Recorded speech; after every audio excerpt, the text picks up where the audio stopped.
Hebreos. Cristo, en los días de su vida mortal, ofreció ruegos y súplicas, con poderoso clamor y lágrimas, al que podía salvarlo de la muerte, y fue escuchado por su actitud reverente. Aún siendo hijo, sufriendo, aprendió a obedecer, y llegado a la perfección, se convirtió en causa de salvación eterna para todos los que le obedecen, proclamado por Dios sumo sacerdote a la manera de Melquisedec.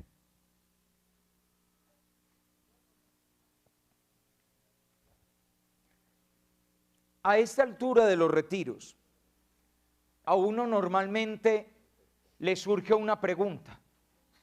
La pregunta es, ¿y cómo lograrlo? Porque de alguna manera, la forma como yo presento las cosas tiene como un doble filo. Por un lado, hay una parte en que lo que se presenta bello. El despojo, la disponibilidad, la capacidad de entrega, la capacidad de dar, esa manera de ver la pobreza como una forma de vivir mucho más gozosa y mucho más feliz y realizante, es muy atractiva, pero a uno la codicia le jala y los apegos que uno tiene, y qué difícil ser pobre. Entonces, por un lado está la parte atractiva, agradable, bonita, bella, y por el otro lado, qué difícil, ¿cómo hago?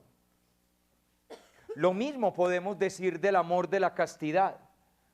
Cuando se presenta el amor de la castidad, se nos presenta un amor realizante, abnegado, entregado, y ese amor abnegado, entregado, ese amor de Rahamim, de Gesed, ese amor con sentimientos y entrañas de misericordia, de Splagnicsomai, ese amor que es agapé, que es la capacidad de darse y de sacrificarse por el otro, es un amor bellísimo. Además, un amor que me abre las posibilidades de no sufrir más, porque dejo de estar dándole vueltas a cómo reaccionas tú y estoy pensando más bien en lo que yo te puedo dar, sin volverme esclavo de las reacciones de los otros. Pero qué difícil es. Qué difícil es, porque nosotros hemos sido programados desde pequeños para otra realidad distinta. Casi que podría decir lo siguiente: fuimos programados para sufrir. Recibimos una programación que nos preparó para vivir la vida de una manera muy sufriente. En la manera como nos relacionamos con las personas, con los bienes materiales, en las angustias que manejamos por tener, por no perder lo que tenemos, en esa codicia aprendida desde los primeros años de nuestra vida, en esa pulsión por manejar el dominio en las relaciones, por imponernos, por tener poder, por ser importantes, por ocupar cargos de importancia, por no perder la importancia que tenemos, por ocupar primeros lugares. En toda esa realidad hemos sido programados para sufrir. Y hemos sido programados para sufrir porque montones de sufrimientos que tenemos a la larga no son reales, sino que son sufrimientos provocados por nuestra manera de enfocar la vida. Si aprendiéramos a disfrutar lo que tenemos cuando lo tenemos, y a disfrutar lo que no tenemos cuando no lo tenemos, seríamos 1000 veces más felices. Si aprendiéramos a disfrutar el amor de las personas cuando nos lo dan, y a no amargarnos la vida cuando no nos lo dan, viviríamos más felices. Pero para eso nunca nos prepararon. Nos fueron programando para que las cosas tenían que salir como nosotros queríamos. Y de esa manera nos programaron para el sufrimiento. Sin darnos cuenta, como les decía yo anoche, hemos educado a nuestros hijos aparentemente con valores cristianos. Hasta llegamos y nos metemos la mentira de que queremos que nuestros niños vayan a un colegio confesional porque queremos que tengan valores cristianos, pero a la hora del té al niño le damos la lección importante de la codicia, de conseguir bienes. ¿Quién le enseña a su hijo que el valor más grande de la vida es ser desprendido? Y que el valor más grande de la vida es pobreza, no riqueza. ¿Quién le enseña a su hijo a que no tiene que ser dominante, sino servidor?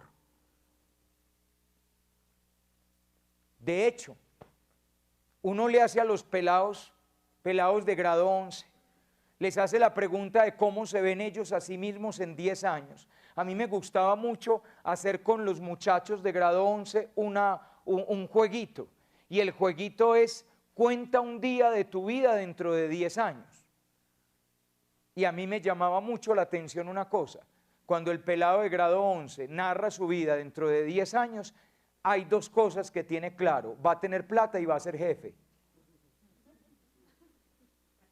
¿Ustedes saben cuál es la diferencia en una regata? Las regatas son esas con las barcas, con varios remeros y tal. ¿Cuál es la diferencia del equipo de regatas del Japón y el equipo de regatas de Colombia? Que el equipo de regatas de Japón tiene un líder y 10 remeros. Y el de Colombia tiene 10 líderes y un remero. A nosotros nos maleducaron. Por eso un equipo colombiano, un montón de caciques con un indio. Un montón de gente que cree importante. Para que las cosas funcionen, alguien tiene que hacer caso. Alguien tiene que servir. Alguien tiene que ocupar un lugar segundo y un tercero y un cuarto. Todos caciques, esto no funciona. Y sin embargo es la manera de ser del colombiano. Y al colombiano le molesta que el otro, que es igual a él, le vaya mejor. Como el cuento ese del gringo. Imaginen que un gringo llegó y se consiguió 2 langostas y las metió en un balde, las puso ahí en la playa y se acostó a dormir. Cuando llega un costeño y pasa, oye, gringo maluco, mira, tienes que ponerle una tapa, se te van a salir las langostas. Y le dice el gringo, no problem, don't problema, tener todo controlada. Pasa otro costeño y le dice, oye, ¿tú qué te crees, gringo maluco? ¿No te das cuenta que la langosta te puede salir? Pone una tapa. Le dice, no problema, Mr. Costeña, no problema, tener todo controlada. Llega un tercero, no joda, me tronco de gringo, pero que este gringo que tiene que poner una tapa que te van a salir la langosta. Y llega el gringo, no problema, ser langosta colombiana, cuando la una querer salir, la otra no dejarla.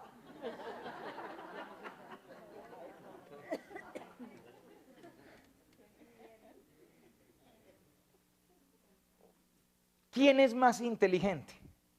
¿Un japonés o un colombiano? Muy posiblemente un colombiano. Nosotros somos recursivos, maliciosos, inteligentes y tal. ¿Quiénes son más inteligentes? ¿10 japoneses o 10 colombianos? 10 japoneses son capaces de trabajar en equipo. Nosotros no. Nosotros tenemos grandes dificultades para trabajar en equipo. Hasta la gente querida. No estoy hablando de los malaclasudos. La gente querida. No, yo con esa señora no trabajo. No, yo con ese tipo no. ¿Qué es lo que más hay en las instituciones? Celos, envidias, habladurías, chismes.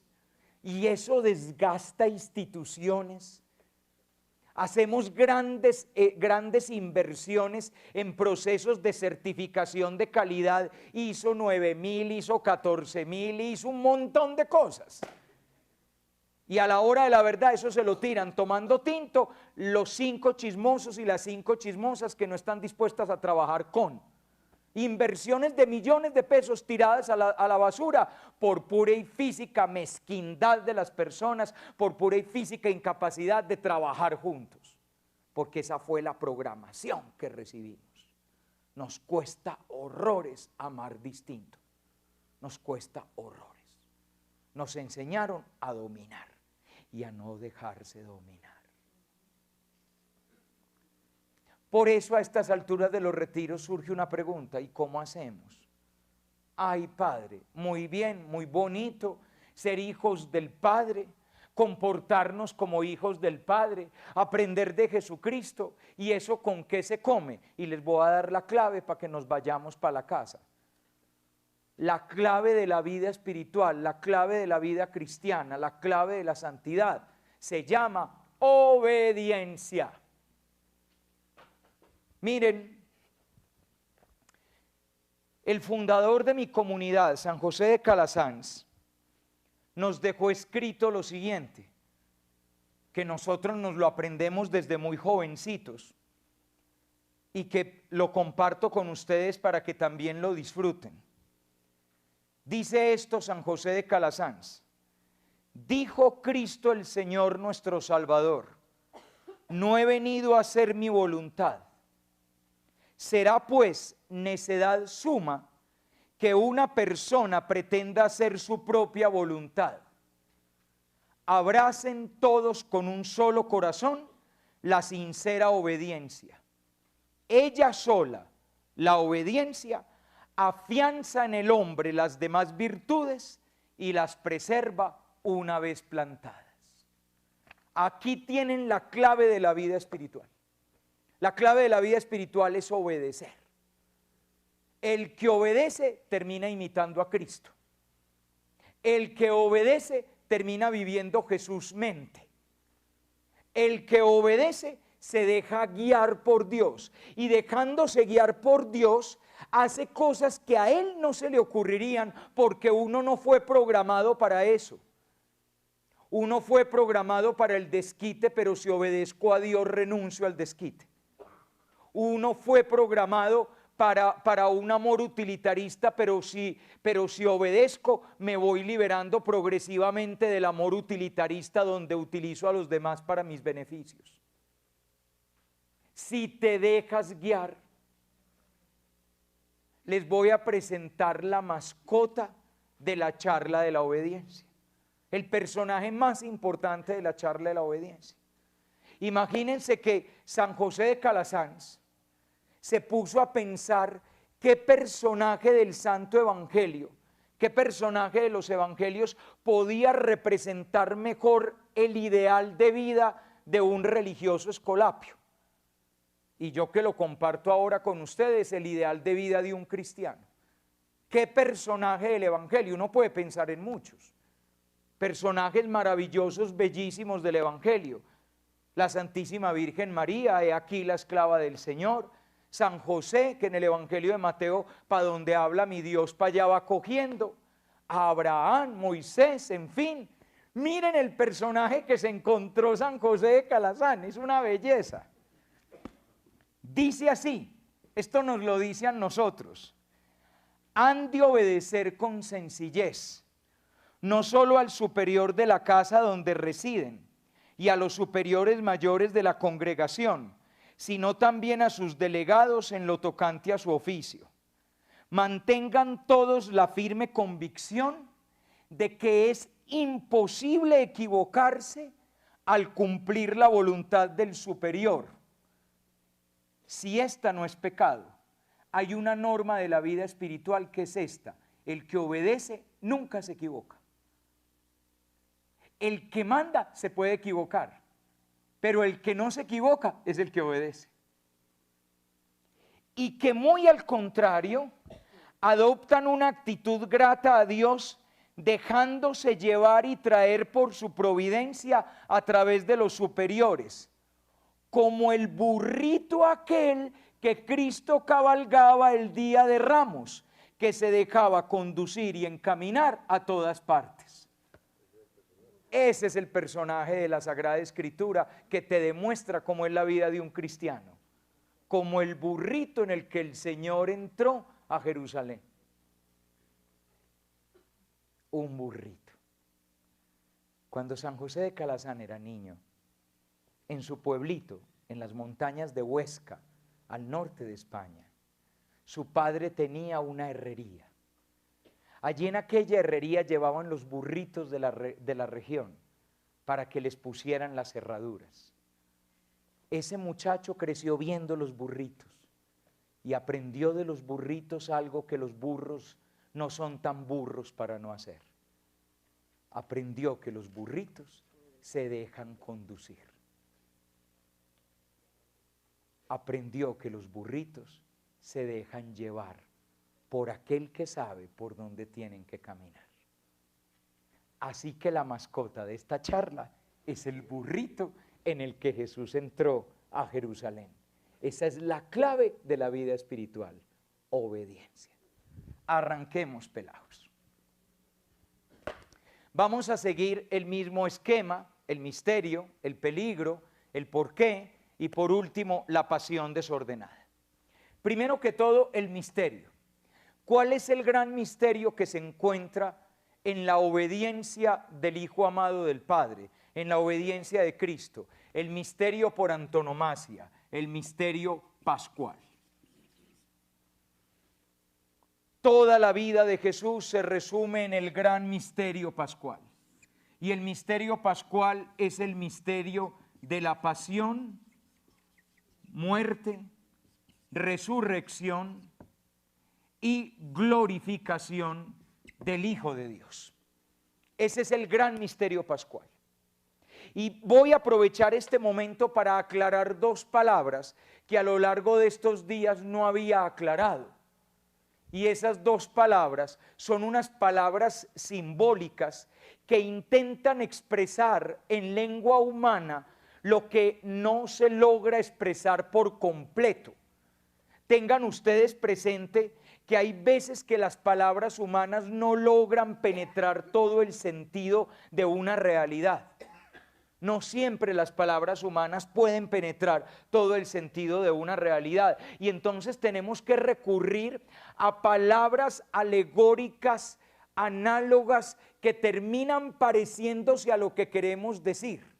Y esas dos grandes palabras que han estado presentes a lo largo de todos estos retiros son la palabra Padre y la palabra Hijo. Cuando nosotros decimos el Padre de nuestro Señor Jesucristo, no entiendan esa paternidad en los términos en que los seres humanos entendemos la paternidad. Nuestra paternidad algo se parece a la paternidad de Dios, pero la paternidad de Dios excede por mucho lo que cabe en nuestra experiencia y en nuestra manera de entender la paternidad. Es más, mucho más que eso. Y cuando decimos que Jesús es el Hijo, cuando utilizamos la palabra hijo, es mucho más que el simple hecho de que Dios tenga un hijo, haya engendrado un hijo y ese hijo sea Jesús. Lo que Jesús llama hijo y ser hijo es una realidad mucho más grande. De hecho, los hijos humanos difícilmente nos parecemos a lo que es el Hijo divino. La palabra Padre hace referencia fundamentalmente a dos grandes realidades. Y esas dos grandes realidades son, primera, fuente de vida. Un padre es vida. Es la fuente de la vida. Por eso el hijo se pega a su padre, porque del padre recibe la vida. Nosotros en nuestro mundo hacemos todo lo contrario, no vemos la hora de soltarnos del Padre. En cambio, lo típico del Hijo de Dios es que nunca jamás se suelta del Padre, porque el Padre es vida y del Padre recibe la vida, y el Padre nunca se cansa de transmitir vida, de entregar vida y de dar vida. Y la segunda palabra que expresa lo que es la paternidad es la palabra fidelidad. Dios es Padre porque es absolutamente fiel. Fiel. Y esa fidelidad del Padre significa que nunca le faltonea al Hijo, nunca le falla al Hijo, nunca jamás lo abandona. Siempre fiel, siempre pegado a Él, siempre pendiente de él. Eso es lo que Jesús expresa con la palabra que en la experiencia vital de Jesús le pareció la palabra más exacta. Porque miren, en el mundo judío estaba la idea de que el que transmitía la vida era el Padre. Por eso Jesús no utilizó la palabra madre, porque en la antropología de ellos todavía no sabían. Ya les decía el otro día que es un descubrimiento del siglo XIX. Ellos todavía no sabían que la madre aportaba para la transmisión de la vida. Entonces, por eso utiliza la palabra padre, porque el padre es el que transmite vida. Y por otro lado, porque en el mundo judío un padre es la clave de todo, es el que se juega la vida con el niño pequeño. En el mundo judío la madre se pasa el día trabajando. La madre en el mundo judío es una trabajadora. Tiene al niño, lo pare, no necesariamente lo cría. La crianza puede estar en una nodriza. ¿Eso qué quiere decir? Que la nodriza le da el seno al niño y lo alimenta. La relación con la madre puede ser distante. Ustedes verán que en la Sagrada Escritura la relación de cariño suele ser con el padre y no con la madre. Y acostúmbrense, hay culturas diferentes a la nuestra. La cultura nuestra en ese sentido es una cultura matriarcal. Nuestra cultura muere de amor por la madre. De hecho, a uno le mientan la madre y se hace matar, le mientan el padre y ni se enteró. En el mundo judío es al revés, la persona importante es el padre. Fíjense que de alguna manera el mundo anglosajón es relativamente parecido. Cuando ustedes ven las películas gringas, la persona importante es el papá. Y en los últimos 5 minutos de la película, cuando ya viene el desenlace, es el diálogo entre el hijo y el papá le habla al hijo y el hijo, Daddy, my son, oh, Daddy. Y se abrazan y suena música bonita y todo eso y pasan los letreritos y acabó la película. Y la mamá cocina pastel de manzana. La mamá es muy secundaria en el mundo anglosajón, muy secundaria. Ella cocina, ella arregla las matas, ella hace pastel de manzana, ella prepara el pavo, pero lo parte el papá. El papá parte el pavo, el papá bendice la mesa. Ahora imagínense eso peor, ese es el mundo judío. ¿Quién enseña a caminar a un niño en Israel? El padre. ¿Quién cuida a un niño en su infancia? El padre. ¿Quién alimenta a un niño cuando el niño es pequeño? El padre.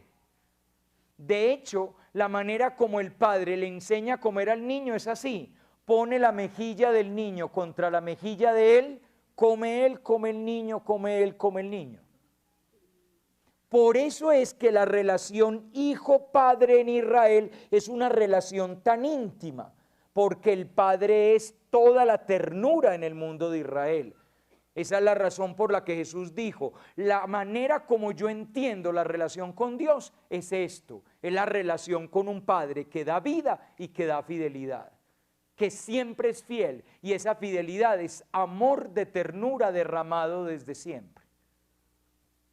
La palabra hijo hace referencia a dos grandes realidades también.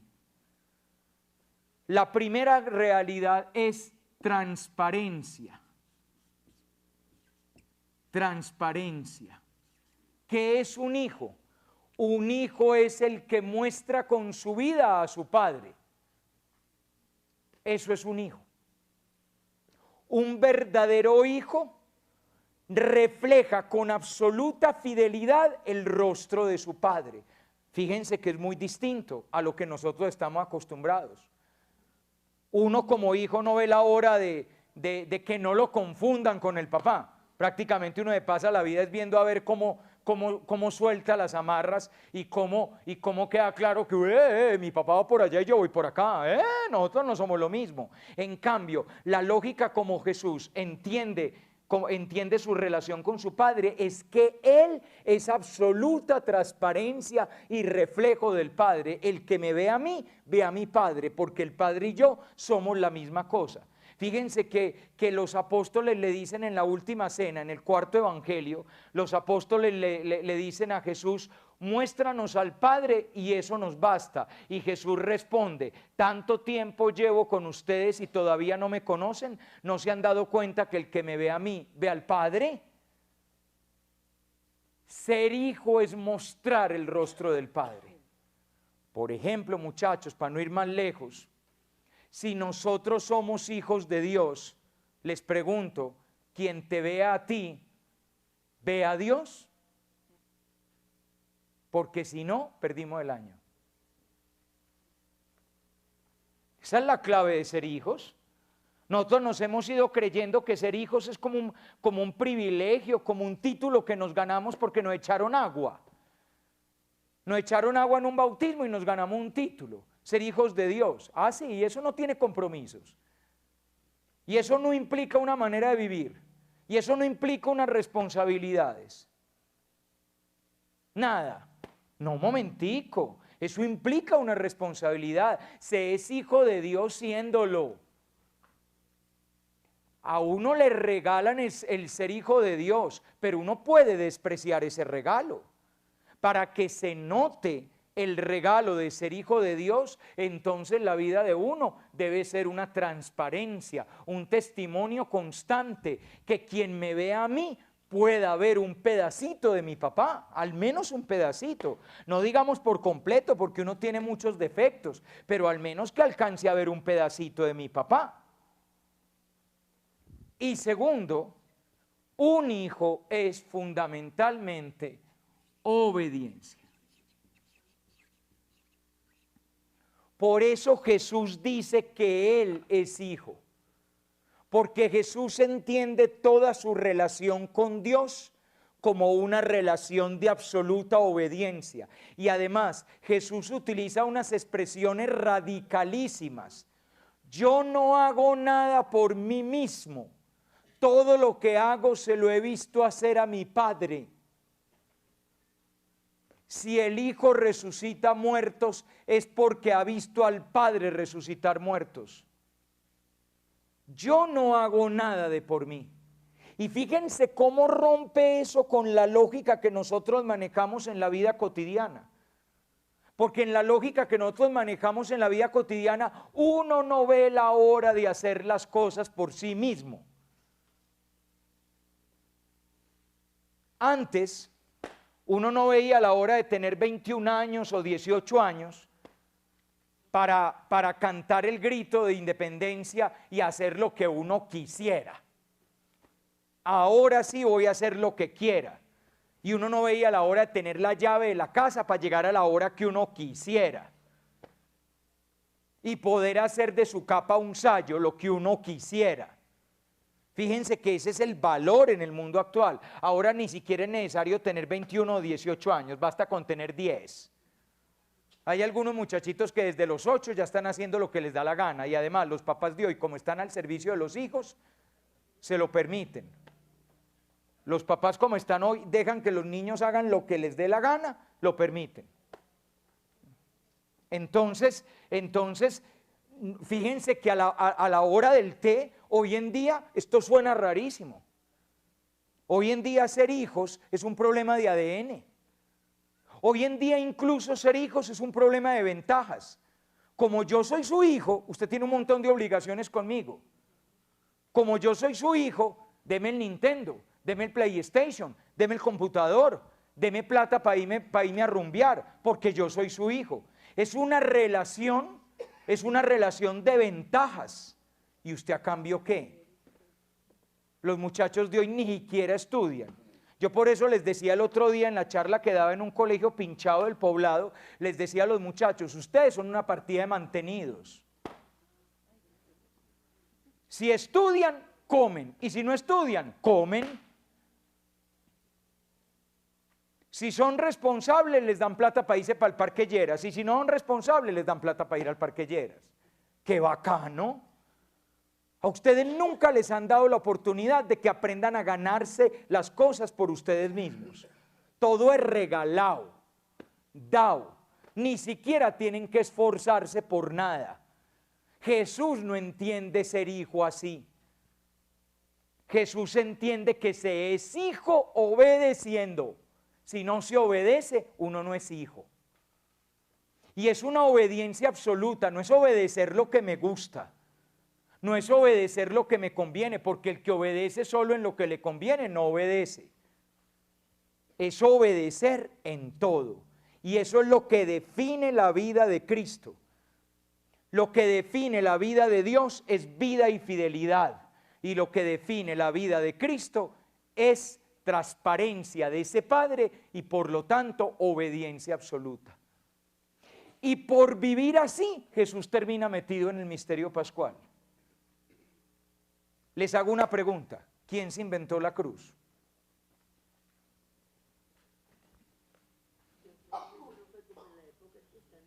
No, pero no estoy diciendo, bueno, la cruz no fue en tiempo de Constantino. La cruz era un patíbulo romano que se utilizaba para justiciar a los extranjeros. De hecho, los ciudadanos romanos no morían en una cruz, gracias Isa. Los ciudadanos romanos no morían en una cruz, por eso San Pablo no muere crucificado, porque San Pablo es ciudadano romano. A San Pablo lo matan como mataban a los romanos, le cortan la cabeza. De todas maneras también quedaba muerto. Pero la cruz era una ejecución tan monstruosa. Era una ejecución tan monstruosa que por eso no se la aplicaban a ciudadanos romanos. La cruz tenía una doble función. Tenía la función de matar, pero también tenía la función de torturar. Los crucificados no se morían en minutos. Los crucificados se morían en horas y hasta en días. Porque a la larga ninguna de las heridas de la cruz son mortales. Son dolorosas, pero no son mortales. Lo que va matando no son las heridas, lo que va matando es la posición. Esa posición va asfixiando progresivamente a la persona, que además muere de hambre y sed. Calculen ustedes la tortura tan impresionante. Tercera función de la cruz, servir de escarmiento. Por eso las cruces son públicas. Se ponen en un lugar por donde pase la gente, para que vea lo que significa ir en contra del César, para que vean que al César no se le tose. Usted va a poner de rebelde, vea lo que le espera. Y yo creo que la gente lo piensa 2 veces antes de armar una revolución contra ese señor. Ahora les pregunto, ¿quién inventó la cruz en la vida de Jesús? Hay una manera de pensar que es creer que la cruz la fabrica el Padre y que Dios envía a su Hijo a morir en una cruz. Dios no envía a su Hijo a morir en una cruz, como Dios no te envía a ti a morir en una cruz. Y dejen de estar pensando esa bobada que tiene la gente de que una enfermedad la manda Dios, de que la muerte de un hijo la manda Dios, de que la peladez de plata la manda Dios. Dejen de pensar esas bobadas. Y dejen de estar pensando que las cruces de la vida las manda Dios. Las cruces de la vida las trae la vida. Y un montón de cruces son fabricadas por uno mismo. ¿Por qué? Porque uno, por la manera de comportarse, por la manera de actuar, por la manera de tratar a los demás, por la manera de tratarse a sí mismo, uno termina fabricando una cruz. Yo conozco personas que tienen hoy enfisema pulmonar y que tienen que estar conectados a un aparato de oxígeno y fue porque fumaron más que puta presa toda la vida. Perdóname, pero esa crucecita te la ganaste vos, te la construiste vos a pulso. Conozco personas que hoy en día están abandonadas, solas, qué pesar. Pero es que usted vea cómo trató esa persona a su esposa y a sus hijos. Y claro, hoy están abandonados. Dios, ¿por qué me mandó esto? Dios te dio una esposa, Dios te dio unos hijos y vos los maltrataste. Y ahora preguntas por qué tenés la soledad, como el cuento ese del cura que tenía mucha fe. y hubo una inundación.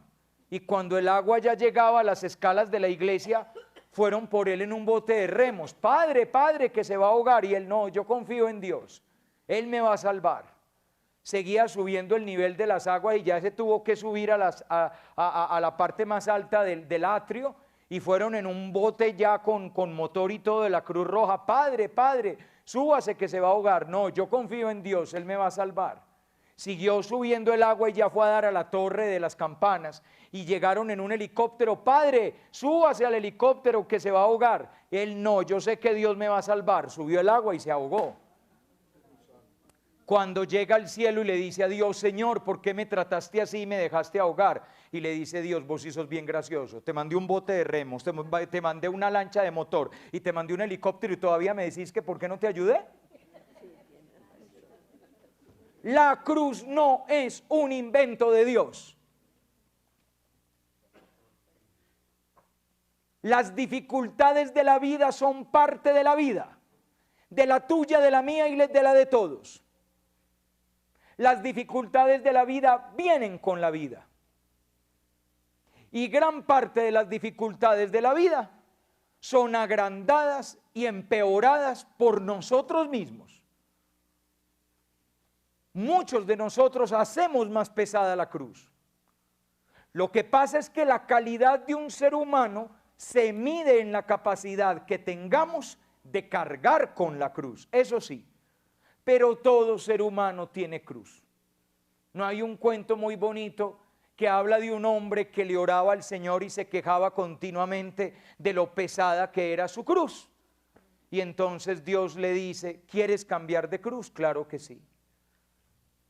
Y él entra, deja aquí tu cruz, y Dios le dice, entra en esa habitación y escoge la que quieras. Y fue midiéndose una tras otra. Esta tallaba mucho, esta era muy pesada, esta era muy incómoda, esta era muy horrible, cuando vio al fondo una cruz chiquitica. Y dijo, esta sí está bien bacana. Y la agarró y le dijo, Señor, me quedo con esta. Y le dice, Señor, esa fue la que usted dejó a la entrada.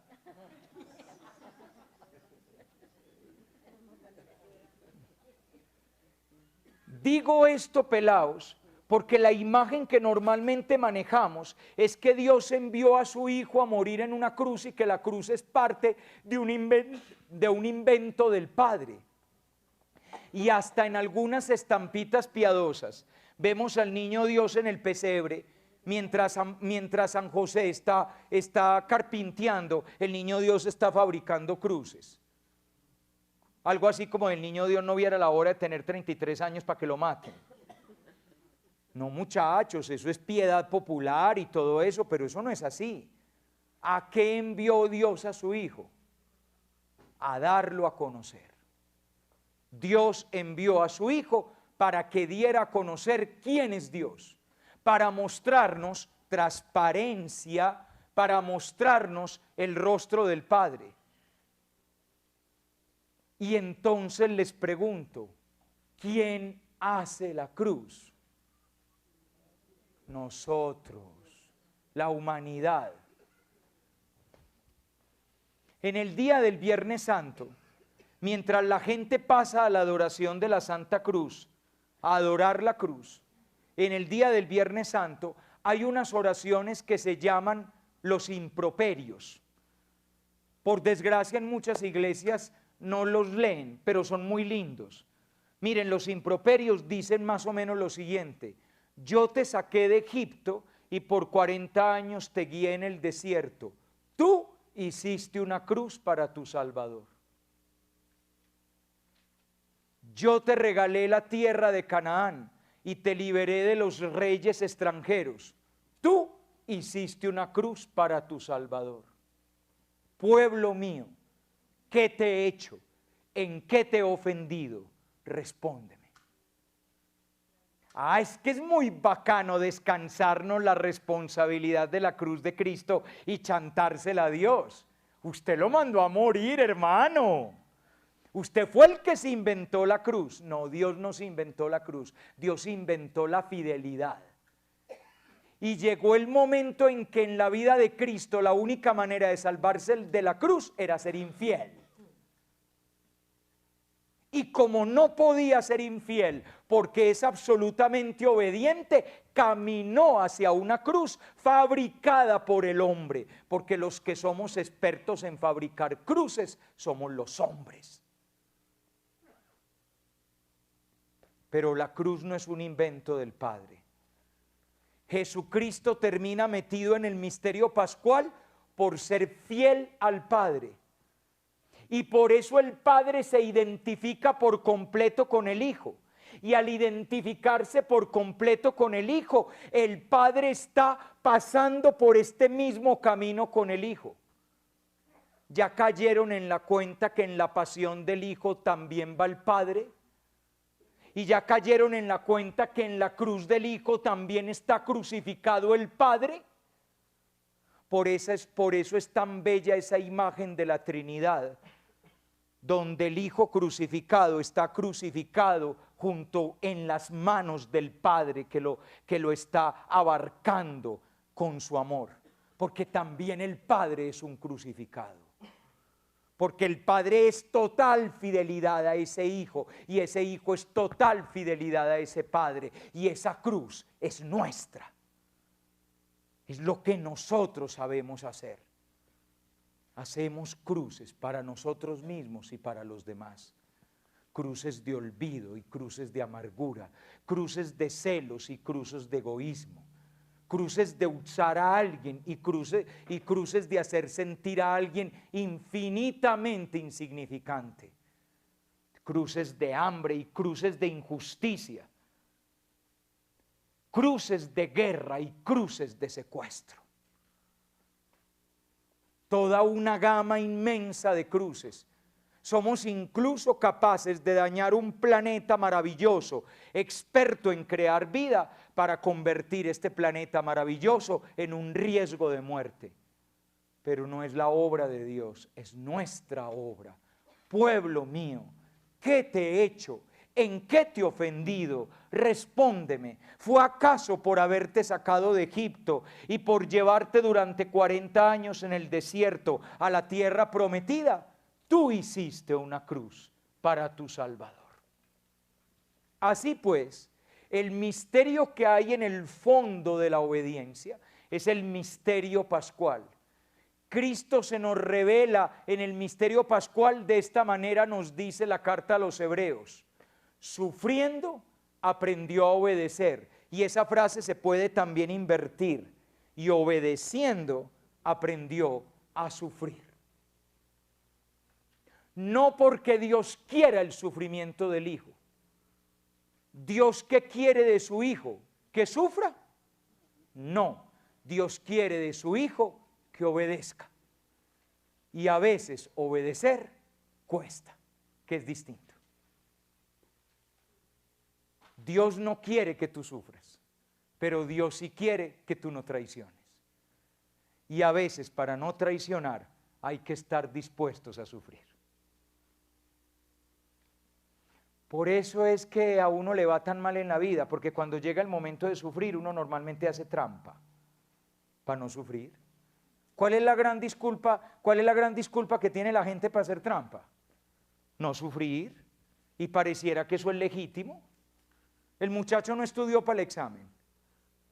¿Por qué no afronta su responsabilidad? Vaya y saque 0. ¿Qué hace el muchacho? Hace copia. Cuando lo pillan con la copia, ¿qué hace? ¿Se da la pela y reconoce que se equivocó? No, alega, el profesor me la tiene montada. Guzmán también copió, a él no le dijeron nada. Además, avienta al agua a los demás. ¿Cuál es la típica disculpa de uno? La típica disculpa de uno es: ¿por qué me castiga a mí si los demás también se equivocan? Señor agente, ¿por qué me castiga por pasarme el semáforo en rojo si aquel también se lo pasó? Es que no estamos hablando del otro, estamos hablando de usted. Y entonces empieza la sacadera de excusas. Y con esos papás de hoy que no sirven para nada, al muchachito le ponen una sanción. Llega a la casa, le pone la queja a la mamá y la mamá llega al otro día al colegio a pelear por el muchachito y a decir: yo le creo a mi hijo, que es una de las ideas más bobas que dicen las mamás, porque como si no supieran que los hijos saben mentir, sobre todo cuando tienen miedo de enfrentar sus responsabilidades en la vida. Copió papito, copió en el examen. ¿Y qué castigo le pusieron en el colegio? Un día sin clases. Muy bien, va a tener 2 semanas sin un peso. A ver si le quedan ganas de seguir copiando. Pero esa es una mamá que se ganó el título, no que lo encontró en una cajita feliz de McDonald's. O sea, sí es una mamá que graduó de mamá y estudió para eso. Pero las de ahora lo encontraron en una sorpresa o en un tamal mal amarrado. Viejas bobas, hombre. No, es que parecen que le hubieran hecho una lobotomía. Porque uno se siente hablando con un adolescente de 14 que está defendiendo a un adolescente de 15. Señora, crezca. Por favor. ¿No se da cuenta del daño que le está haciendo al muchachito? Pero toda la justificación, ¿cuál es? La otra frase boba que decimos los papás de hoy. Es que hoy en día hay muchas frases bobas que decimos los papás. Frase boba de los papás de hoy: yo no quiero que mi hijo sufra. ¿Y usted cómo sabe que el sufrimiento no educa? Listo, no deje que su hijo sufra. Cuando llegue el sufrimiento no va a tener anticuerpos. ¿Usted puede garantizar que toda la vida va a proteger a su hijo del sufrimiento? No, entonces enséñele a sufrir. Enséñele a que el sufrimiento no lo tiene que destruir a uno. Enséñele que ante el sufrimiento uno se puede crecer. Pero deje de estarle poniendo un paraguas para todo para el niño para que no le caiga agua. Porque el día en que le caiga una gota lo va a matar la neumonía. Padre, ¿y quién tuvo la culpa? ¿Usted? Evidente. Como la otra frase boba: yo quiero que mi hijo tenga lo que yo no tuve. ¿Y usted cómo sabe que no le sirvió mucho en la vida no tener eso? Porque es que no siempre a uno le ayuda a tener. Hay veces que ayuda más no tener. ¿Usted cómo sabe que es bueno tener? Gran parte de su éxito en la vida es que usted no tuvo.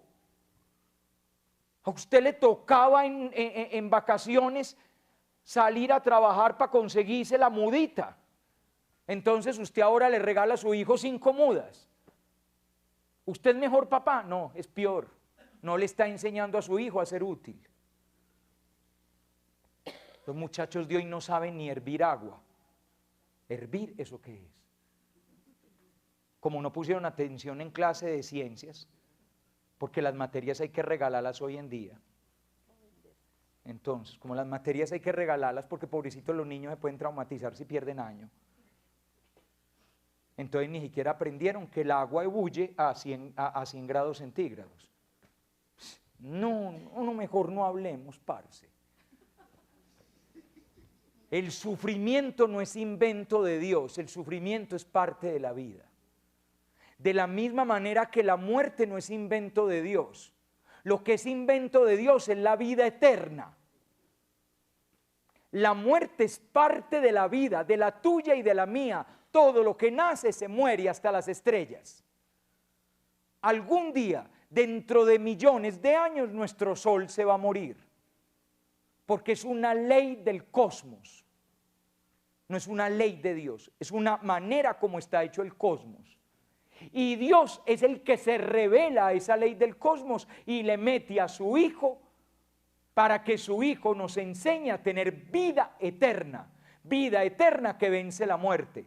Pero nosotros a seguir diciendo: Dios, ¿por qué me quitaste a mi hijo? ¿Y quién te lo quitó? Yo no te lo quité, todo lo contrario, te lo devolví. Porque si tu hijo vive en la eternidad es gracias a mí. La imagen que tiene la gente de Dios es que Dios es un monstruo. Manda cánceres, estrella aviones, manda buses por los desfiladeros, mata abuelitas, hace que resbale el abuelo en el baño. Ese Dios es un ampón. Peor cosa no podría ser. No me parece a un papá. Todo lo contrario, muchachos, ese Dios es vida y nos está enseñando a vivir. Y la lección fundamental de la vida es saber sufrir. El que no sabe sufrir no sabe vivir. Usted le quiere probar la calidad de un ser humano, vea a ese ser humano enfrentado al sufrimiento. Ahí es donde el tipo, el culto, el que se las sabe todas, el que tiene respuestas para todo, se quiebra. Porque es que mientras a uno no le talla nada, no pasa nada. Vean a los pelados. ¿Saben por qué son desafiantes y tal? ¿Saben por qué? Porque todavía no han sufrido. Póngalo en una situación de sufrimiento y pierde todas sus seguridades. A mí una vez me tocó ir a dar una conferencia a un colegio pinchadísimo de Medellín. Pinchado, no digo cuál para que no haya problemas. Porque de pronto, ay, mi hijo estudia allá. No, señora, pero su hijo no era de esos, claro está. Yo soy muy de malas porque soy muy bocón, entonces una vez imagínense que en una conferencia hablé, y si su hijo no da para más, mándelo para el Instituto Triángulo. Y el señor dueño del Instituto Triángulo tenía el niño en el colegio. Ay, Dios, yo por qué no me moriría chiquito, hombre. Ay, no. Entonces nada, Cayetano Betancur, callado vos. Bobo callado se nota menos. Una vez me tocó ir a dar una charla en un colegio muy pinchado, de aquí de Medellín. Bueno, aunque donde queda ya es Aliento. Entonces imagínense que me habían pedido que les hablara sobre afectividad. La noche anterior sucedió algo impresionante, fue la bomba en el Parque Lleras. Y cuando yo llego al colegio me dicen las profesoras, los niños están en shock. Estaban angustiados, había niños y niñas todavía llorando, hubo amiguitos de ellos que quedaron heridos en esa situación. Padre, por favor, no del tema que venía a dar, de otro tema. ¿Cómo es de difícil hablar a pelados de estrato 6? Porque el pelado de estrato 6 es... Si los pelados son normalmente déspotas, el de estrato 6 tiene posgrado en despotismo. Se sienta así y que viene a hablar y pone una cara de lo que usted va a decir, ¿sabe qué? Cura ridículo. En cambio ese día estaban así. Y yo hablaba y eso lloraban, chillaban, y yo ayudándoles a manejar con esa situación que había pasado el día anterior. ¿Saben por qué estaban quebrados? Ellos viven en una burbuja donde no pasa nada, y la noche anterior se les rompió la burbuja. Están preparados para todo menos para sufrir. No saben sufrir. La clave de un ser humano es ser capaz de pasar por el sufrimiento sin romperse. Un hijo es capaz de vivir eso, porque su padre fiel no deja que se rompa. Esa es la experiencia del misterio pascual. Y eso es lo que se aprende en la obediencia. Tú te puedes romper en esta vida, a menos que vivas la vida en obediencia. Y si vives la vida en la obediencia, pasas por el misterio pascual resucitando y glorificándote. Porque Dios no te deja quebrar, Dios no te quita el sufrimiento, pero te sostiene en el sufrimiento.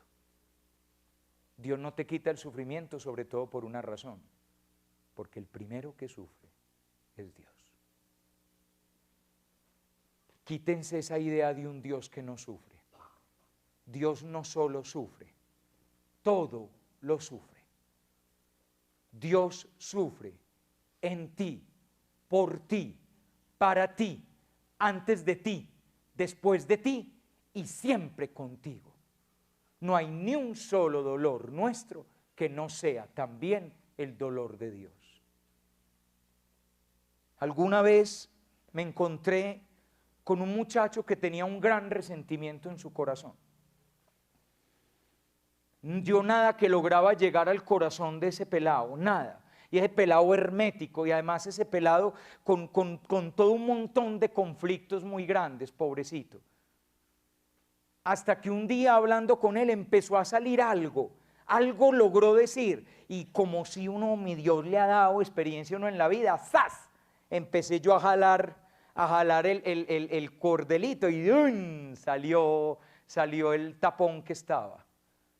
Toda la rabia de ese pobre niño procedía de cuando tenía aproximadamente 10 años, más o menos.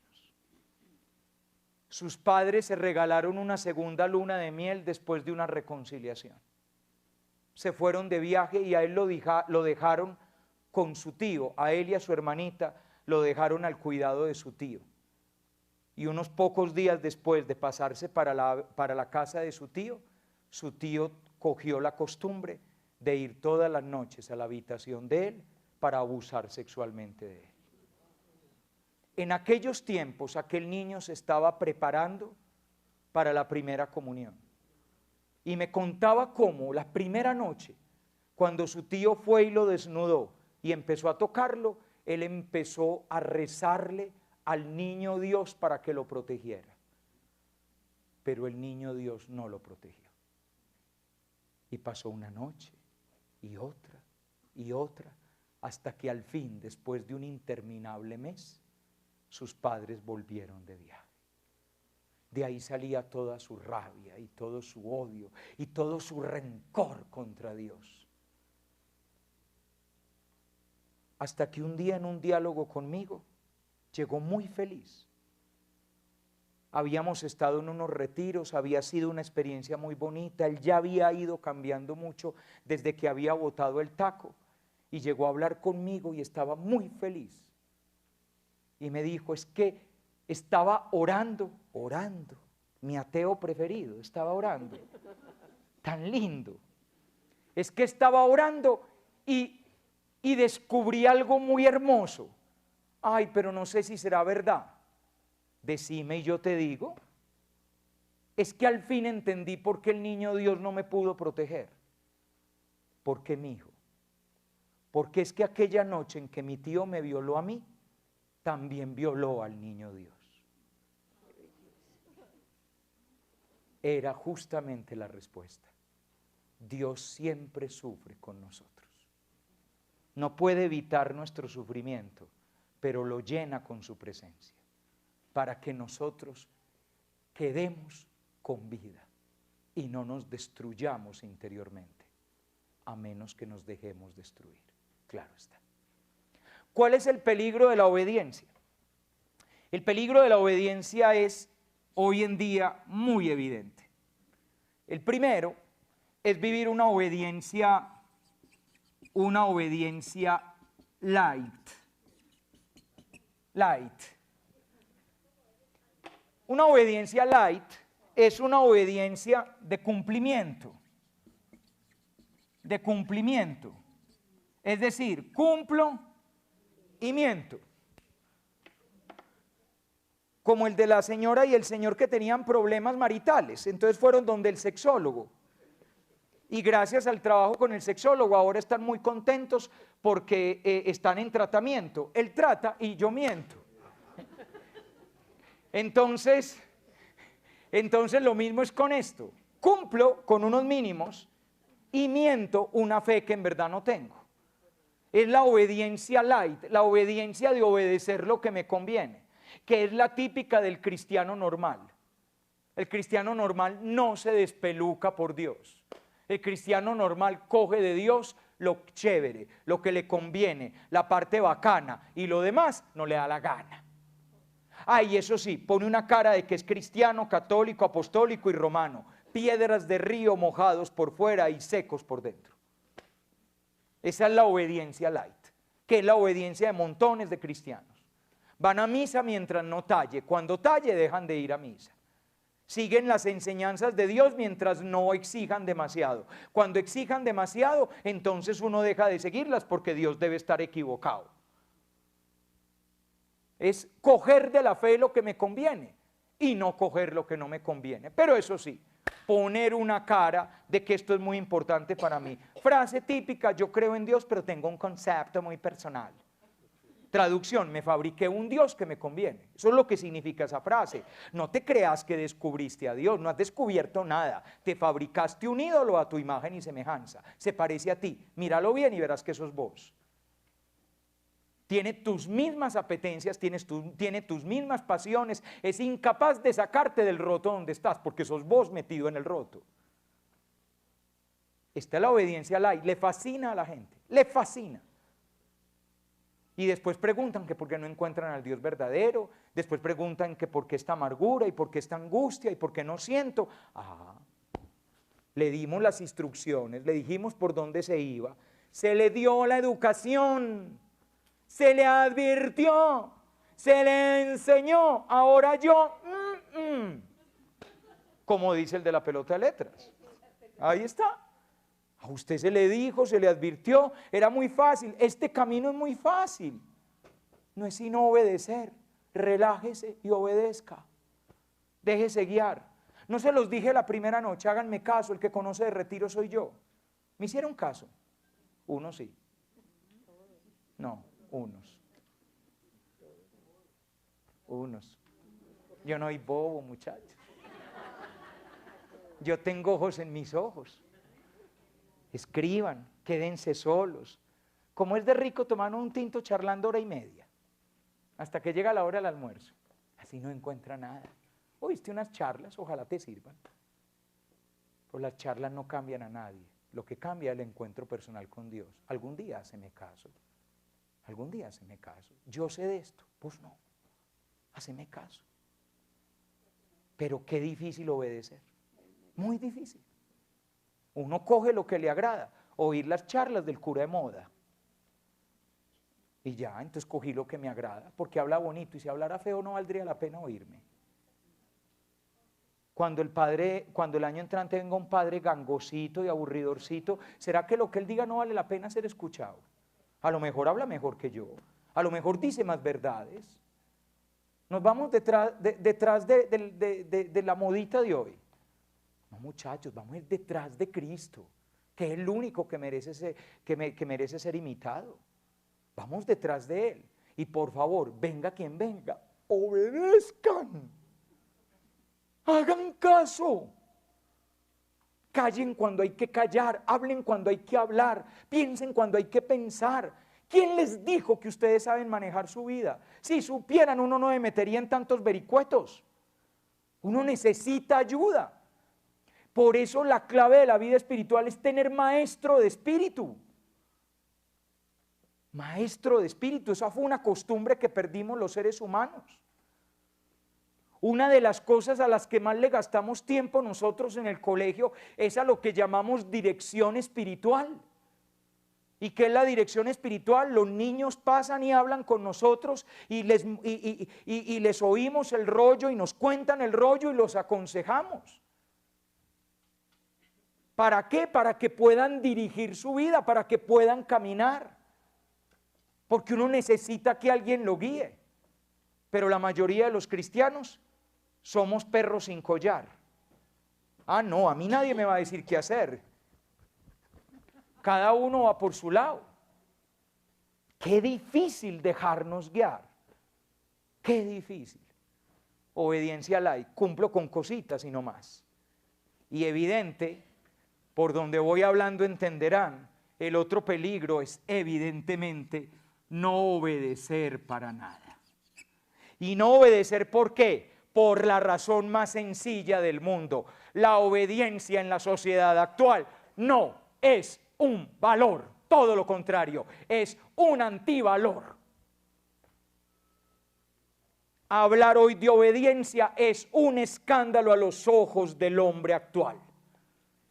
Obediencia en la era de la libertad.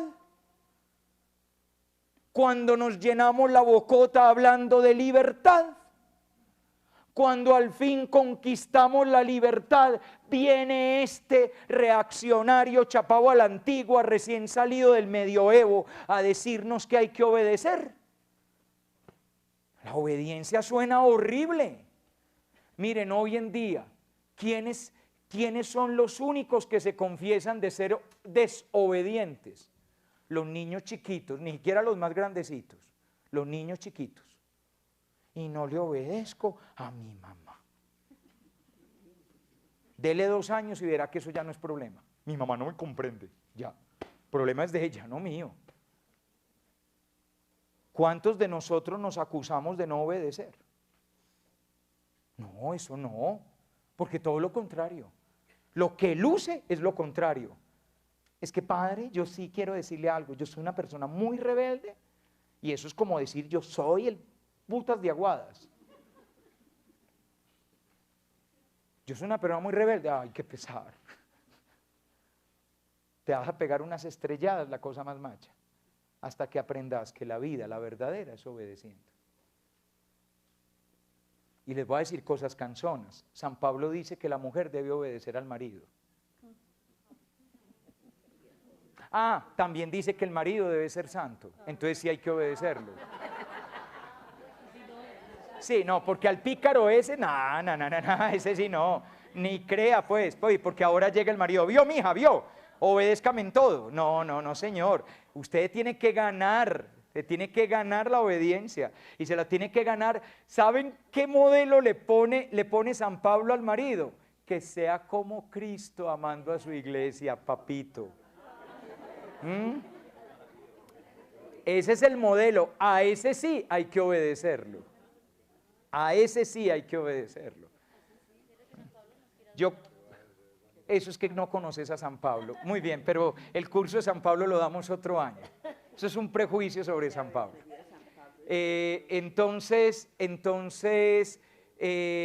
La clave, muchachos, es la obediencia. Lo que pasa es que no está de moda obedecer. Es un antivalor en el mundo actual. Y es una lástima. No obedecemos a las autoridades. Fíjense, este país no obedece ni las leyes. Este país es un país que goza haciendo leyes que la gente no obedece. Toda la gente cree, aquí la gente cree que las cosas se arreglan haciendo una ley. Hicieron una constitución donde consagraron un montón de derechos que no se pueden cumplir. Todo el mundo tiene derecho a tener casa. Ah, bueno, hágalas, no hay con qué, entonces ¿para qué puso esa norma? Pero es que a este país le fascinan las leyes, leyes que no estamos dispuestos a cumplir porque nosotros no somos un país de gente obediente, hasta en las cosas más bobas. No adelanta en curva, el colombiano adelanta en curva. No adelanta en raya continua, el colombiano adelanta en raya continua. No toque pito, tocamos pito. No pase y pasamos a ver por qué no se puede pasar. No, en nuestra cultura, miren, si fuéramos japoneses o si fuéramos alemanes, entenderíamos lo que es la obediencia. Es otra cultura, nosotros no comprendemos eso. Nosotros nos burlamos de la autoridad.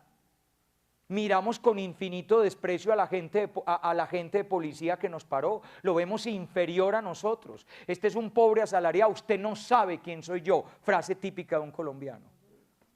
Señora gente, usted no sabe con quién está hablando. Usted tampoco, en este momento está hablando con la autoridad. Me hace el favor y respeta. No, nosotros no. Los 2 cartones que sacamos en la universidad, eso, le mueve uno esa cola del pavo real y uno no cabe. Por eso el colombiano se cuela en la fila, porque él cree que es más importante. Nosotros no tenemos respeto, no obedecemos las normas de convivencia. Y nuestros hijos están aprendiendo que la no obediencia funciona. María Clara, mi amor, me llega a las 11:30. Y si llega faltando 10 para las 12, ¿qué haces? La mamá de hace 30 años la dejaba sin salida un mes. La de ahora le da gracias a Dios de que la niña llegó. ¿Qué le enseñaste? Que no hay que llegar a las 11:30, que puede llegar faltando 10, la próxima vez va a llegar más tarde. Total, vos lo más que vas a hacer es marcarle al celular y ella apaga. Y cuando vos le digas, ¿por qué me apagaste el celular? Mami, se me acabó la batería. ¿Y usted le cree? Le está enseñando que desobedecer funciona. No es un valor hoy ser obediente.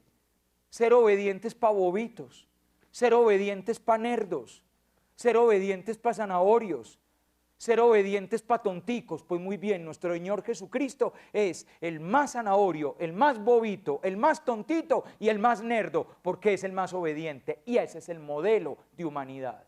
Lo tomas o lo dejas, están abiertas las inscripciones en los Hare Krishna.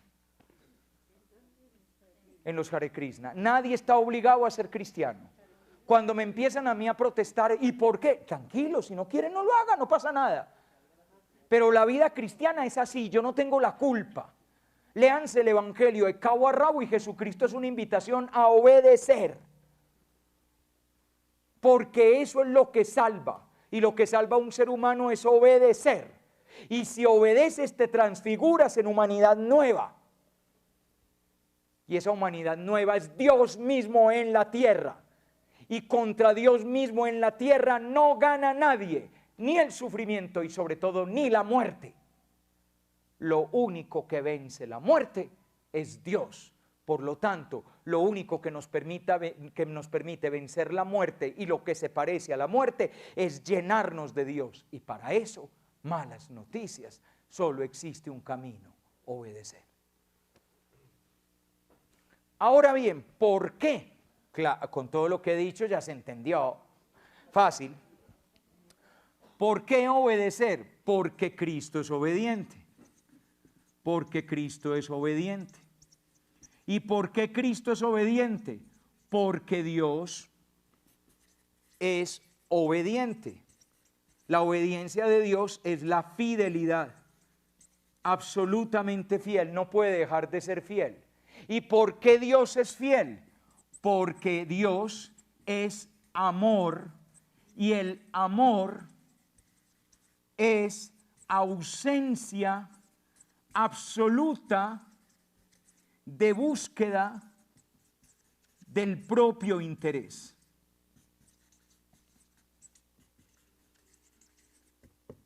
Por eso Dios es fiel. Cuando uno no es fiel, ¿qué es lo que uno está haciendo? Buscando su interés al precio que sea. Para no ir más lejos, el marido infiel, cuando es infiel, ¿está buscando la conveniencia de quién? ¿De la esposa? No, le va a destruir la vida. ¿De sus hijos? No, les va a destruir la infancia. ¿De quién? De él. Eso es lo único que está pensando. Todo el daño que uno hace en la vida es por buscar lo que a mí me conviene al precio que sea. Al precio que sea. Que es como nos están enseñando a vivir hoy en día. Usted haga lo que le conviene y si alguien sufrió, de malas, parce, de malas. Esa es la lógica de hoy. En cambio, la lógica de la fidelidad y de la obediencia es jamás buscar mi interés, sino pensar en el interés del otro, en el interés del hermano, sobre todo en el interés del que sufre. Y entonces el mundo queda reubicado de una manera totalmente nueva. ¿Cuál es la pasión de la que nos libra la obediencia? Nos libra de la pasión más peligrosa de todas, la dejé de última. La codicia es agresiva, el dominio es tremendamente violento, pero la soberbia es la pasión más destructiva de todas las pasiones, porque esta es la clave de todo el mal y el sufrimiento del mundo. El ser humano sufre porque hace de su mundo lo que le da la gana. Era tan fácil: no comas del árbol de la ciencia del bien y del mal. Pues comimos de ese árbol. Era tan fácil: no matarás. Pues matamos. Era tan fácil: no codiciarás. Codiciamos. Era tan fácil: no levantarás falsos testimonios. Mentimos. Era tan fácil. Lo único que había que hacer era obedecer. Si obedeciéramos, este mundo sería un paraíso. Ay, hombre, si las parejas obedecieran, la vida en pareja sería una delicia. Un hombre salvando a una mujer y haciéndola pura, inmaculada y santa, igual a lo que Cristo hace con la iglesia. Y una mujer salvando a un hombre y levantándole su dignidad. Ahora lo que tenemos es una persona exprimiendo a otra y haciéndose la vida imposible. ¿Cómo serían las familias si hiciéramos caso? ¿Cómo sería la vida en comunidad? ¿Cómo sería la paz entre nosotros?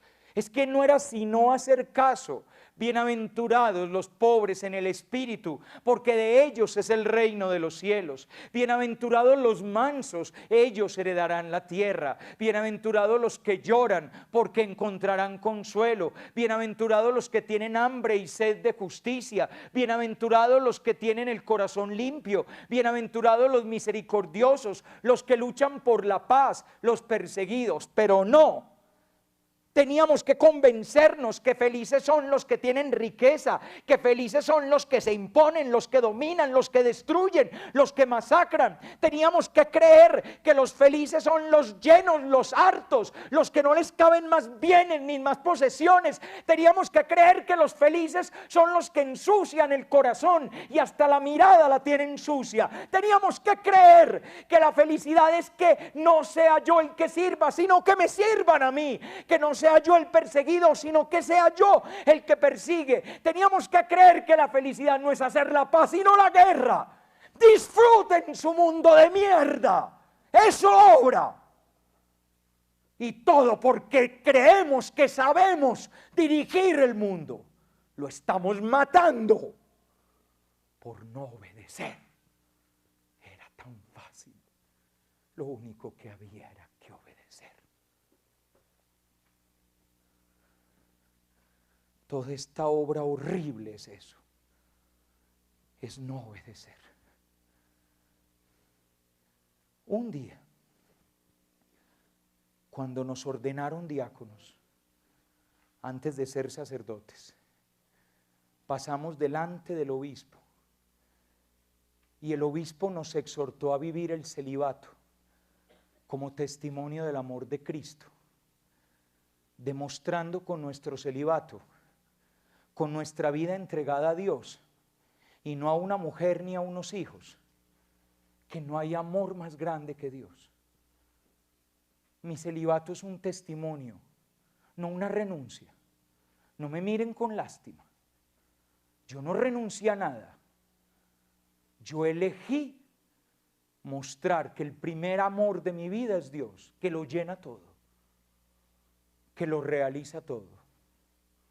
Y el obispo me preguntó libremente, mi respuesta fue libre: ¿quieres abrazar el celibato como testimonio del reino de los cielos, para de esa manera mostrar ante tus hermanos que Dios debe ser amado sobre todas las cosas? Y yo respondí, sí quiero. Pero cuando uno se llena de soberbia y cree que puede manejar su vida como le dé la gana, las manos se le van a uno detrás de una niña, detrás de un niño inocente, detrás de una jovencita. Y el daño que esos curas infieles le están haciendo a la iglesia es infinito, por desobedientes. Era tan fácil, solo había que obedecer. Obedecer un sí quiero que dijimos libremente. Era tan fácil.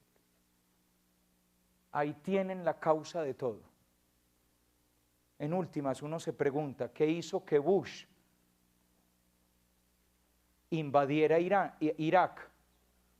El gusto por el petróleo, demostrar que Estados Unidos tiene el poder, pero sobre todo se le advirtió, se le dijo, se le aconsejó, pero al final él hizo lo que le dio la gana.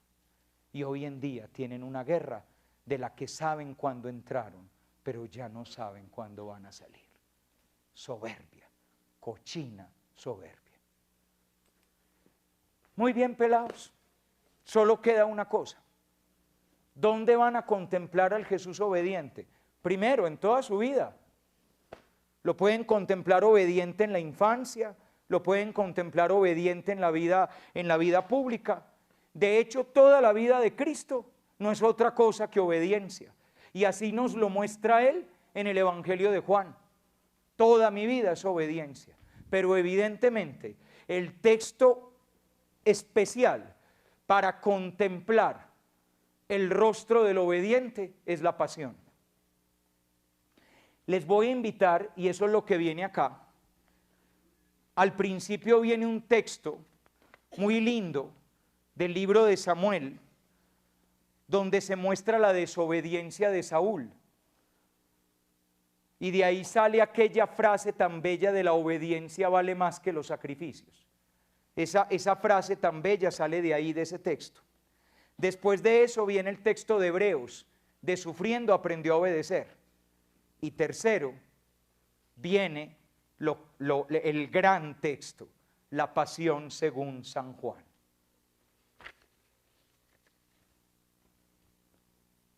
Vayan ustedes al capítulo 3 del libro del Éxodo. Moisés era un pastor de ovejas de su suegro Jetró y contempla una zarza ardiente que no se consume. Se acerca para contemplar aquello y desde la zarza Dios le habla: Moisés, he visto el sufrimiento de mi pueblo oprimido en Egipto. Ve y libéralo. Y Moisés le hace una pregunta a Dios: cuando vaya a mi pueblo y me presente ante mi pueblo, ¿quién le diré que me envió? ¿Cuál es tu nombre? Le pregunta a Dios el nombre. ¿Ustedes se acuerdan cuál es el nombre de Dios? Yo soy el que soy. Cuando vayas a mi pueblo, di que yo soy, te envía. En los evangelios sinópticos, Mateo, Marcos, Lucas, cuando Jesús habla de sí mismo, siempre dice el Hijo del Hombre. Siempre utiliza esa figura. El Hijo del Hombre ha venido a buscar lo que estaba perdido y a salvarlo. Verán al Hijo del Hombre. Siempre utiliza esa figura. En cambio, se han dado cuenta que el Evangelio de Juan está lleno de la expresión yo soy. Yo soy la resurrección y la vida. Yo soy el camino, la verdad y la vida. Yo soy el pan de vida. Yo soy el buen pastor. Cuando sea levantado en lo alto, verán que yo soy. Curioso, ¿no? Impresionantemente curioso. Resulta que en el Antiguo Testamento existe esta idea, que la gloria de Dios no se puede ver. La gloria de Dios no se puede ver. Y no se puede ver porque el hombre no puede ver a Dios y seguir viviendo. No porque haya un castigo, sino porque la gloria de Dios es tan gloria. La gloria de Dios es tan hermosa.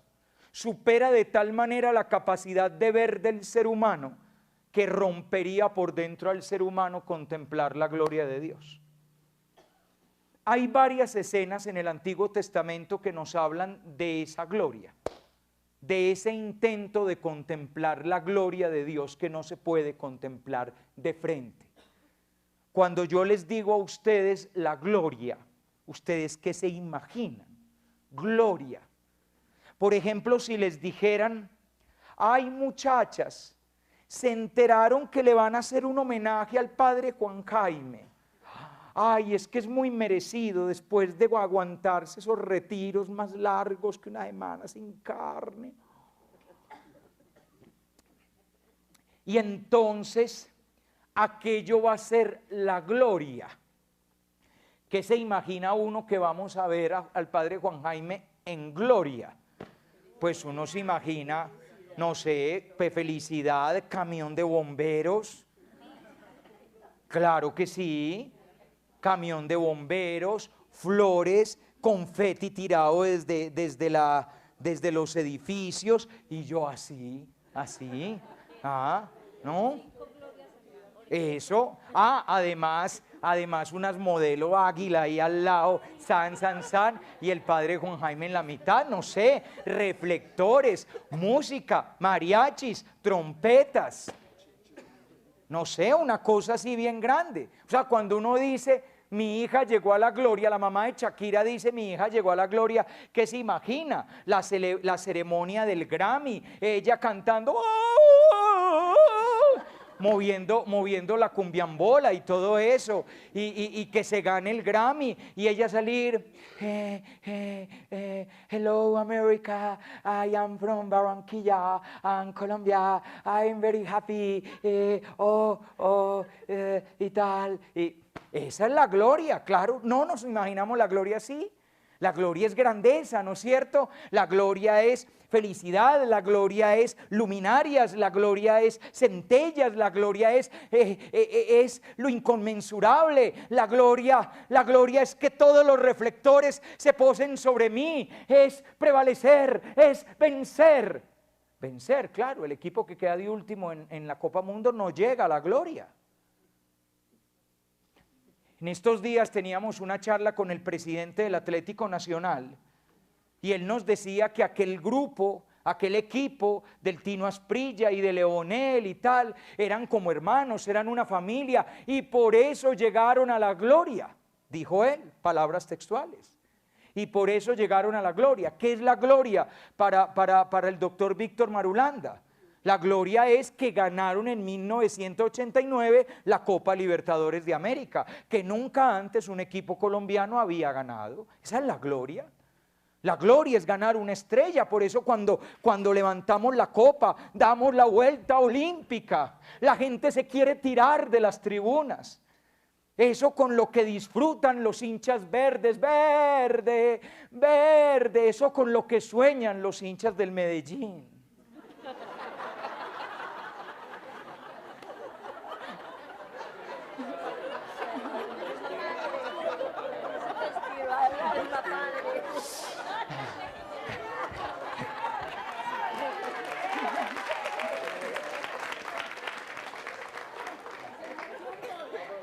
Eso que dicen que ahora a los hinchas de Medellín les gusta mucho ir a misa, porque es la única vez que ven levantar una copa.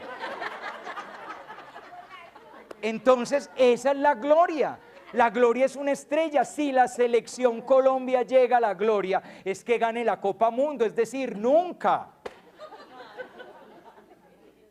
Bueno, en el 2086, que solo van a ir 2 países, Colombia y Venezuela, estuvimos a punto de perderla. Pero bueno, esa es la gloria. Pues muy bien, vamos a encontrarnos un momentito con la gloria en la Sagrada Escritura. Miren, muchachos, puede haber más textos, les voy a hacer referencia a 3 textos del Antiguo Testamento donde se intuye ya la gloria de Dios. Y después yo les hice una promesa la primera noche. Les dije que les iba a mostrar la gloria. Porque lo que no se puede ver en el Antiguo Testamento, sí se puede ver en el Nuevo Testamento. La primera gloria, ustedes la verán en el capítulo 33 y 34 del Éxodo. Anótenlo porque eso sí no está en sus hojitas. Capítulos 33 y 34 del Éxodo. Yo se los relato para que no se nos vaya tanto tiempo. Dios, 33 y 34, Dios le dice a Moisés que qué quiere. Y Moisés le dice a Dios, muéstrame tu gloria. Muéstrame tu gloria. Y entonces Dios le dice, voy a pasar delante de ti pronunciando mi nombre, pero el rostro no me lo puedes ver porque no se puede ver mi rostro y seguir viviendo. Te dejaré ver mi espalda.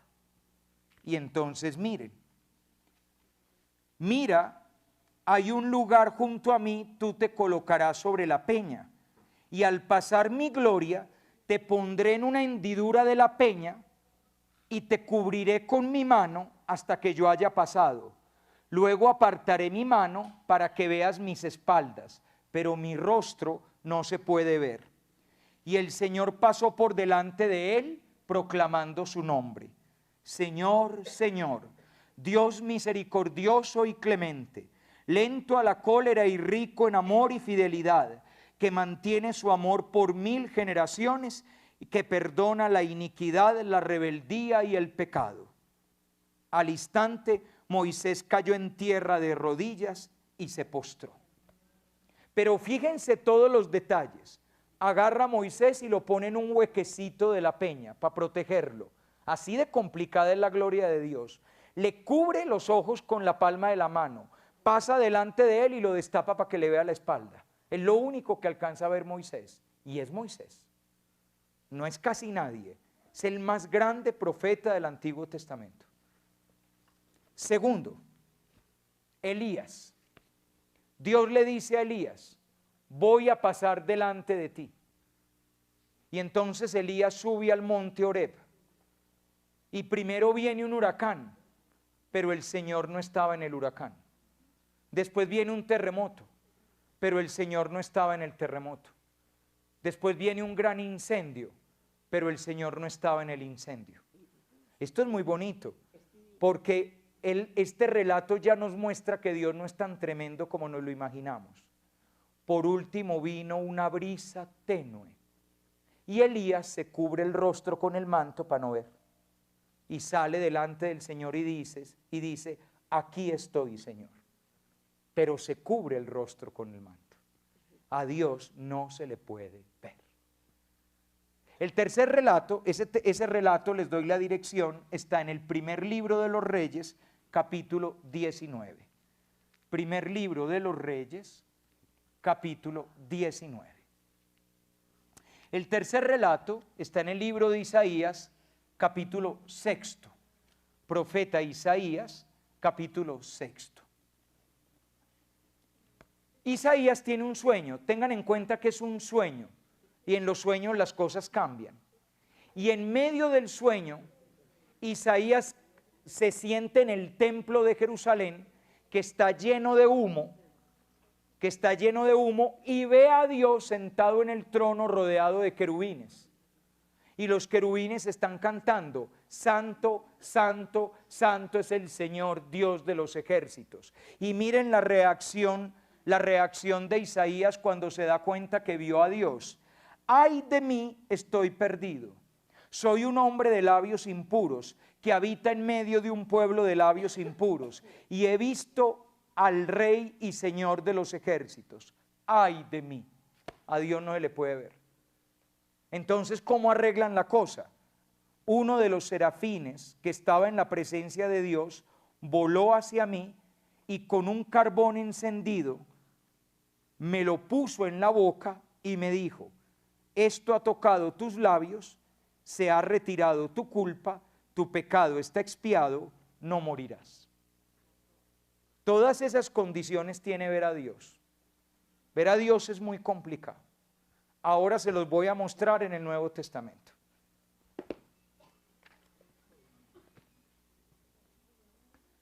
Capítulo 18, esto lo van a tener ustedes, tranquilos, esto viene en las hojas. Capítulo 18 del Evangelio de Juan. Ha terminado la cena. Dicho esto, salió Jesús con sus discípulos, pasaron el torrente Cedrón y entraron en un huerto. Judas, el que lo traicionaba, conocía también el sitio, porque Jesús se reunía allí a menudo con sus discípulos. Judas cogió la patrulla y a unos guardias de los sumos sacerdotes y fariseos, con faroles, antorchas y armas, y entró allí. Jesús, sabiendo todo lo que se le venía encima, se adelantó y les dijo, ¿a quién buscan? La pregunta que atraviesa el Evangelio de Juan. ¿A quién buscan? Contestaron, a Jesús Nazareno. Les dijo Jesús, yo soy. Estaba con ellos Judas el traidor. Cuando dijo, yo soy, dieron un paso atrás y cayeron a tierra. Ahí está la gloria. Se lo encontraron de frente. Yo soy, es el nombre de Dios. Ellos buscan a Jesús Nazareno, pero no es Jesús Nazareno, es la gloria de Dios. Por eso dan un paso atrás y caen por tierra. Pero es el Nuevo Testamento. Y el Nuevo Testamento es distinto. Él volvió a preguntar, ¿qué buscan? Contestaron, a Jesús el Nazareno. Él les dijo, ya les dije que yo soy. Si me buscan a mí, dejen ir a estos. Así se cumplió lo dicho, de los que me confiaste, a ninguno perdí. Entregó las manos y se lo llevaron arrastrado. Esa es la gloria de Dios. Así de humilde, así de pequeño y así de insignificante. La gloria de Dios es un hombre obediente hasta la muerte. Se las termino de mostrar. Había allí un jarro con vinagre. Sujetando a una caña de hisopo una esponja empapada en vinagre, se la acercaron a la boca. Cuando tomó el vinagre dijo: todo está cumplido. Es decir, obedecí en todo y todo se realizó. Y reclinando la cabeza, entregó el espíritu. Siendo día de preparativos, los judíos, para evitar que el sábado se quedaran los cuerpos en la cruz, porque aquel sábado era un día muy solemne, le pidieron a Pilato que les quebraran las piernas y los quitaran. Fueron los soldados y le quebraron las piernas primero a un crucificado y luego al otro. Pero al llegar a Jesús, viendo que ya estaba muerto, no le quebraron las piernas. En cambio, un soldado le traspasó el costado con una lanza y al instante salió sangre y agua. Lo dice un testigo presencial y su testimonio es válido y él sabe que dice la verdad para que también ustedes crean, porque todo esto ocurrió para que se cumpliera la escritura: no le quebrarán ni un hueso. Y en otro lugar dice: mirarán al que traspasaron. Les prometí la primera noche que lo mirarían, que verían a la cara el rostro de Dios. Pues muy bien, ahí está. La gloria de Dios es un hombre que muere de amor. Hazme una cruz sencilla, carpintero. Sencilla, sencilla, sin añadidos ni ornamentos, que se vean desnudos los maderos, desnudos y decididamente rectos. El ástil disparándose hacia los cielos, el larguero en abrazo hacia la tierra, que nada disipe el sentido de los dos grandes mandamientos. Sencilla, sencilla, hazme una cruz sencilla, carpintero. Un día Él eligió nacer entre nosotros, eligió ser pobre, eligió amarnos y eligió amarnos con amor de castidad, y siendo obediente, fue obediente hasta la muerte en cruz, para que mirándolo a Él traspasado, conociéramos el rostro de nuestro Padre. Porque Dios no es grande, Dios es pequeño, porque Dios es inofensivo, infinitamente vulnerable. Dios solamente es amor traspasado. A ese amor traspasado sea el honor y la gloria por los siglos de los siglos. Amén.